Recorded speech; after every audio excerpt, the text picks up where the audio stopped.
If it is not mandatory, why are they insisting that manufacturers preload the app? If it is not mandatory, if anybody wants to download it, they will download it like they're downloading many other apps. So let that option be there. Why should it be preloaded? And secondly, the directive has been issued.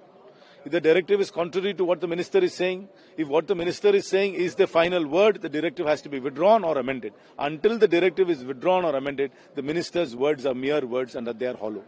देखिए, सरकार के हाथ से सत्ता जा रही है। सरकार को ये बात समझ में आने लगी है कि लोग सरकार के बारे में अब ठीक नहीं समझते और सरकार के खिलाफ जो भी कुछ आज देश में चल रहा है वो इस फोन से ही चलता है। अब यही एक माध्यम रह गया जिसमें सरकार के खिलाफ अगर आपको कोई बात पसंद नहीं तो आप इस माध्यम से अपनी आवाज उठा सकते हैं। सरकार अब इस माध्यम के ऊपर जासूसी करना चाह रही है कि आखिर हमारे खिलाफ ये जो आवाजें उठ रही हैं कहां से शुरू हो रही हैं, कहां तक पहुंच रही हैं और उन लोगों को कैसे ठिकाने लगाया जाए, इसकी तैयारी अब सरकार कर रही है। सरकार अपनी पूरे के पूरे अंतर्राष्ट्रीय जगत के अंदर मजाक उड़वाएगी। क्यों उड़वाएगी? क्योंकि एप्पल जैसी कंपनियां इस तरीके की सरकारों को करीब आप कह सकते हैं 100 से ज्यादा देशों को झेलती है और उनकी सरकारों के साथ डील करती है। ऐसी दादागिरी कहीं नहीं चली।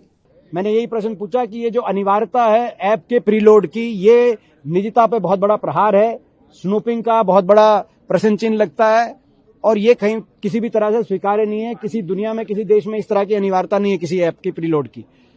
लेकिन उन्होंने स्पष्टीकरण दिया था कल कि इसको डाउनलोड ये अपने आप होगा, लेकिन उसको आप डिलीट कर सकते हैं। लेकिन डिलीट के बाद भी मैंने उनको आज बोला संसद में कि बतौर कंप्यूटर साइंस बैकग्राउंड में सॉफ्टवेयर इंजीनियर रहा हूं, आपको जानते हैं आप लोग, तो जब सिस्टम का कंट्रोल एक बार दे दिया जाए किसी ऐप को तो चाहे वो डिलीट भी कर दिया जाए, पूरी तरीके से वो डिलीट होगा कि नहीं होगा किसी को नहीं पता चल सकता, केवल ऐप वालों को पता चल सकता है। तो इसका जवाब उन्होंने आज दिया कि इसमें हम सोचेंगे अगर और भी कोई ऑर्डर बदलना होगा।